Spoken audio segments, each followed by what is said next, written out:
Hi hello welcome to news site Telugu channel. This is Paritala Murthy. ఈ వారం shocking elimination ఉండబోతుందా, Bigg Boss ఇచ్చే big twist ఏంటి అనేది డీటెయిల్గా తెలుసుకుందాం. అంతకంటే ముందు మన ఛానల్ ప్లీజ్ సబ్స్క్రైబ్ చేసుకోండి. సబ్స్క్రైబర్స్ పెరగట్లేదు, వ్యూస్ కూడా రావట్లేదు. అలాగే మీరు అందరూ కూడా లైక్ చేయండి, డెఫినెట్గా కామెంట్ చేయండి. కామెంట్స్తో ఎంగేజింగ్ అనేది వస్తుంది. సో అలాగే నేను కమ్యూనిటీలో పోలింగ్ పెడుతున్నా ఎవ్రీ వీక్. ఆ పోలింగ్ కూడా మీరు పార్టిసిపేట్ చేయండి. సో ఈ వారం అనాలిసిస్ అనేది ఫటాఫట్ చూసేద్దాం. అంతకంటే ముందు లాస్ట్ వీక్ నేను ఓటింగ్ అనాలిసిస్ చెప్పాను, ఎవరు ఎలిమినేట్ అయిపోతారు అనేది కూడా చెప్పాను. ఆ బిట్ ఒక్కసారి చూద్దాం ప్లీజ్. పిల్లల్లో నా లెక్క ప్రకారం అయితే బేబక్క ఎలిమినేట్ అయ్యే ఛాన్స్ ఉంది. మళ్ళీ చెప్తున్నానండి, బేబక్క ఎలిమినేట్ అయ్యే అవకాశం ఉంది. సో చూసారుగా, మనం లాస్ట్ వీక్ గెస్ వర్క్ అనేది చేసాం. ఆ గెస్ వర్క్ అనేది కరెక్ట్ అయింది. ఎప్పుడు కూడా మీకు నేను ఒకటే చెప్తూ ఉంటా, ఏంటంటే గెస్ వర్కే చేస్తాం మనం. కంప్లీట్గా అన్అఫిషియల్ పోలింగ్ సైట్స్, అలాగే వెబ్సైట్స్, కొన్ని మీరు కొన్ని చూడనివి ప్లాట్ఫామ్స్, కొన్ని అన్అఫిషియల్ యాప్స్ కానీ సైట్స్ కానీ, అన్అఫిషియల్ సైట్స్ కానీ, అలాగే యాప్స్ కానీ, అంటే ఇవన్నీ కూడా ఓటింగ్కి సంబంధించింది కాదు బిగ్ బాస్కి. కానీ సో అక్కడ పీపుల్ ఎంగేజ్ అవుతూ ఉంటారు. సో అక్కడి నుంచి మనం నెంబర్ ఆఫ్ ఓట్స్ కలెక్ట్ చేసుకుని నేను అందులోంచి యావరేజ్ తీస్తూ ఉంటాను. అంతకుమించి ఏం లేదు, ఇది పెద్ద సీక్రెట్ కూడా ఏం కాదు. సో చాలాసార్లు చెప్పాను కూడా అందరికీ. ఇది ఒక్కసారి రాంగ్ అవ్వచ్చు, ఒకసారి రైట్ అవ్వచ్చు. ఎందుకంటే బిట్వీన్ డిఫరెన్స్ ఎట్లా ఉంటుందంటే, బాటంలో 1%, 2% ఉన్నప్పుడు అది మనం గెస్ వర్క్ చేయలేం. నేను కలెక్ట్ చేసిన రిపోర్ట్లో బాటంలో ఉన్న వాళ్ళ గురించి చెప్తా. సో దాన్ని సార్ మీరు చెప్పింది తప్పైంది, మీరు చెప్పింది తప్పైంది అని, that is guess work brothers, అంతే. మీ అందరికి కూడా తెలుసు కదా. క్విక్ వీడియోలో ఏమైందో మాత్రం మీ అందరికీ చెప్పేస్తూ ఉంటా, అది మాత్రం మనం చెప్పుకుందాం ఎప్పటికప్పుడు. సో ప్రస్తుతం అయితే ఓటింగ్ గురించి చూద్దాం. ఈసారి నామినేషన్లో మొత్తం 8 మంది ఉన్నారు. సో అందులో నిఖిల్ టాప్లో ఉన్నాడు. చాలామంది వేరే వేరే సైట్స్ చూశారు, చాలా సైట్స్లో విష్ణుప్రియ టాప్లో ఉందని కూడా ఉంది. బట్ యావరేజ్, ఓవరాల్ యావరేజ్ కానీ మనం లెక్క పెడితే నిఖిల్ టాప్లో ఉన్నాడు. నిఖిల్కి 25% ఓటింగ్ అనేది జరిగింది. సో 8 మంది పార్టిసిపెంట్స్లో 25% ఉంది అంటే గ్రేటే. అందులో ఒక రేంజ్లో ఓటింగ్ ఉందనే లెక్క.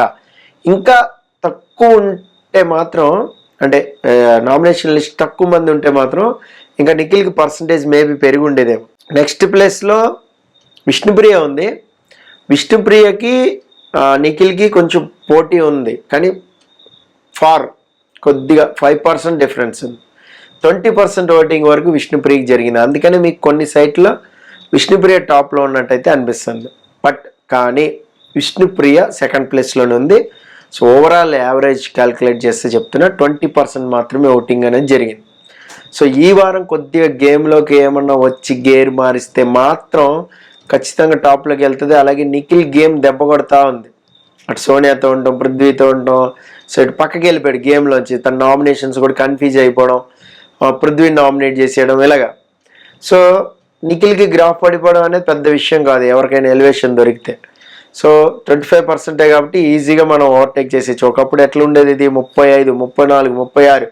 సో పల్లవి ప్రశాంత్ లాస్ట్ టైం ఫస్ట్ వీక్లోనే 35. ఏం గేమ్ ఆడాడని చూసారా? సోషల్ మీడియా ఫాలోయింగ్ అంతే. సెకండ్ వీక్ మాత్రం కొంచెం టార్గెట్ చేశారు, ఆ మాత్రం ఉండొచ్చు పర్సంటేజ్ అనుకున్నాం. ఇంకా అది అలా నామినేషన్లోకి వచ్చినప్పుడల్లా కంటిన్యూ అయిపోతూ ఉంది. నెక్స్ట్ ప్లేస్లో మణికంఠ ఉన్నాడు. మణికంఠకి 12% ఓటింగ్ వరకు జరిగింది. సో మణికంఠ ఫస్ట్ వీక్ నుంచే సో ఒక ఓటర్స్ని అటెన్షన్ అంటారు కదా, ఆడియన్స్ని అటెన్షన్ చేయగలిగాడు. మంచి గేమ్.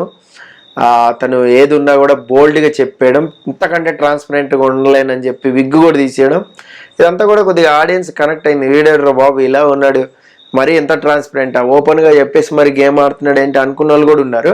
బట్ సెకండ్ వీక్ మాత్రం చాలా సెటిల్డ్గా ఆడాడు గేమ్. సో నామినేషన్స్ ఉన్నాడు కాబట్టి తను గేమ్ ఆడుతా అన్నాడు, గేమ్ ఆడాడు, నిరూపించుకున్నాడు. అందుకనే థర్డ్ ప్లేస్లో సెటిల్ అయ్యాడని నేను అనుకుంటున్నా. 12% వరకు అయితే సో మనోడికి ఓటింగ్ జరిగింది. సో నెక్స్ట్ ఆదిత్య ఓం ఉన్నాడు, అలాగే నైనిక ఉంది.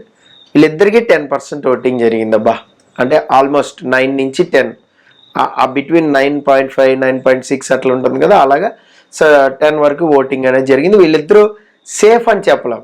చూడండి, ఇక్కడ నేను ముగ్గురిని సేఫ్ అని చెప్తున్నాను. నిఖిల్, విష్ణుప్రియ అండ్ మణికంఠ, వీళ్ళు ముగ్గురు సేఫ్ జోన్లో ఉంటారు. సో మిగతా 5 కూడా డేంజర్ జోన్లోనే ఉన్నారు.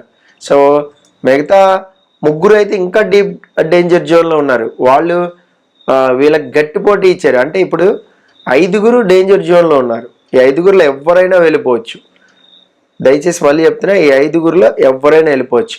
ఎందుకంటే 8% 9% దగ్గరలోనే ఉన్నారు మిగతా 3 కూడా. అంటే 5 డేంజర్ అనమాట. అంటే 9-10, 8-9 పెద్ద డిఫరెన్స్ ఏం లేదు. ఎందుకంటే అఫీషియల్ పోలింగ్ అనేది ఎవరి దగ్గర ఉన్నది, ఎవరు చెప్పినా కూడా, ఏ రివ్యూవర్ చెప్పినా వాళ్ళకి అసలు ఇంపాసిబుల్ అఫీషియల్ ఓటింగ్ రావడం, మిస్డ్ కాల్ డేటా రావడం. అలాగే ఇక్కడ నేను కలెక్ట్ చేసిన రిపోర్ట్ ప్రకారం ఎప్పుడు కూడా మీకు చెప్తూనే ఉంటా, కేవలం నా గెస్ వర్కింగ్ మాత్రమే.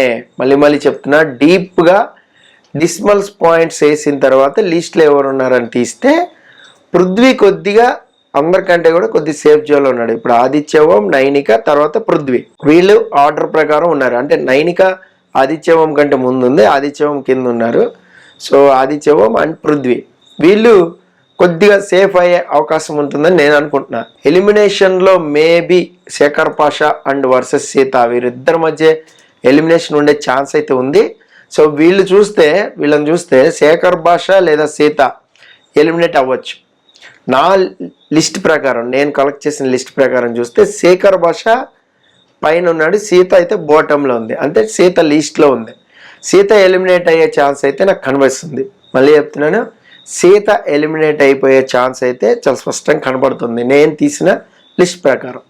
సో ఒకవేళ కంటెంట్ ప్రకారం మాత్రం చూస్తే, ఇక్కడ బిగ్ బాస్ అన్ని యాంగిల్స్లో చూస్తే సీత కంటెంట్ బాగా ఇస్తుంది, ఆర్గ్యుమెంట్ బాగుంది, నామినేషన్స్ బాగున్నాయి, గేమ్ బాగుంది, ఫిజికల్ టాస్క్లో కూడా టఫ్ ఫైట్ అనేది ఇస్తుంది. సో గేమ్ ప్రకారం చూస్తే సీతను ఉంచుకుంటే శేఖర్ భాష గేమ్ ప్రకారం ఏం లేదు, 0. మీరు అబ్జర్వ్ చేశారో లేదో, అసలు బిగ్ బాస్ బోర్డు మీదకి పేరే రాలా. మేబీ ఏమన్నా హెల్త్ ఇష్యూ ఉందా, లేదంటే వేరే ఇష్యూ ఏదైనా ఉందా అనేది తెలీదు. కొద్దిగా ఎమోషనల్ అయ్యాడు, మనం చూసాం. సో కాబట్టి శేఖర్ భాష అనే ఏమన్నా బిగ్ బాస్ కాల్ తీసుకుని ఒకవేళ పంపిస్తారు. కాల్ తీసుకోవడం ఏముండదు ఇక్కడ, మ్యాటర్ 0.5, 0.4, 0.3% కాబట్టి. సో తను కూడా అఫీషియల్ పోలింగ్ లిస్ట్లో ఉండే ఛాన్సెస్ అయితే ఉన్నాయి. సో మనం ఎప్పుడు లిస్ట్ ప్రకారమే చెప్పుకుంటాం కాబట్టి ఎనీహౌ. సో శేఖర్ భాష ఆర్ సీత వీళ్ళిద్దరి మధ్య ఎలిమినేషన్ అనేది జరుగుతుంది. శేఖర్ భాషని ఏమన్నా ఎలిమినేట్ చేస్తారని ఒక డౌట్ కూడా ఉంది. ఇట్స్ డౌట్ మాత్రమే.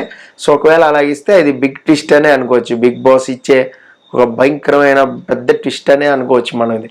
సో ఇంకొకటి ఏంటంటే, ఇందులో ఇంకోటి ఉంది, ఆదిత్య ఓం, నైనిక, పృథ్వీ వీళ్ళ 3 కూడా 1% అటు ఇటు డిఫరెన్స్లోనే ఉన్నారు. కాబట్టి ఒకవేళ ట్విస్ట్ ఇవ్వాలి అనుకుంటే పృథ్వీని పంపించారనుకోండి, ఇక్కడ వీళ్ళిద్దరూ ట్రయాంగిల్ ట్రై లాగా ఉన్నాం, మేము 3 ఫ్రెండ్స్ చివరి వరకు ఉంటాం అనే ఒక కాన్ఫిడెన్స్ ఉంది చూసారా, అది దెబ్బపడిపోద్ది. పైగా స్ట్రాంగ్ ప్లేయర్ అన్నారు పృథ్వీని. సో పృథ్వీని కూడా ఈ లాంగ్వేజ్ బ్యారియర్ వల్ల కూడా లేపేయచ్చు. ఎందుకంటే తనకు అర్థం కావట్లేదు, టాస్క్ తొందరగా తెలుగు గ్రాప్ చేయలేకపోతున్నాడు, వేరే వాళ్ళ పాయింట్ను కూడా ఫోకస్ చేయలేకపోతున్నాడు. సో అది కూడా ఒక ఛాన్స్ అయితే ఉంది. బట్ ఫిజికల్గా టాస్క్లు బాగా వెళ్తున్నాయి, నిఖిల్కి, పృథ్వీకి, నబీల్కి, అభయ్కి గట్టిగా పడుతుంది కాబట్టి మేబీ వాళ్ళని సస్టైన్ చేస్తారేమో, చూద్దాం మనం. అంటే బిగ్ ట్విస్ట్ ఇస్తే మాత్రం సో పృథ్వీ వెళ్ళిపోతాడు, అలాగే శేఖర్ భాషనైనా పంపించే అవకాశం బిగ్ బాస్ కాల్ తీసుకుంటే ఉంది. లేదు మనం లిస్ట్ ప్రకారం చూస్తే అన్అఫిషియల్ సైట్లలో కానీ వేరే చోట్ల లిస్ట్లో చూస్తే లిస్ట్లో మాత్రం సీత ఉంది. సో బిగ్ బాస్ కాల్ తీసుకుంటే శేఖర్ భాషను పంపించవచ్చు. ఇది ఎలిమినేషన్ రిపోర్ట్. ఎవరు ఎలిమినేట్ అయ్యారు అనేది మనం క్విక్ వీడియోలో మాట్లాడుకుందాం, ఎలా అనేది కూడా తెలుసుకుందాం. This is Paritala Murthy signing off. By.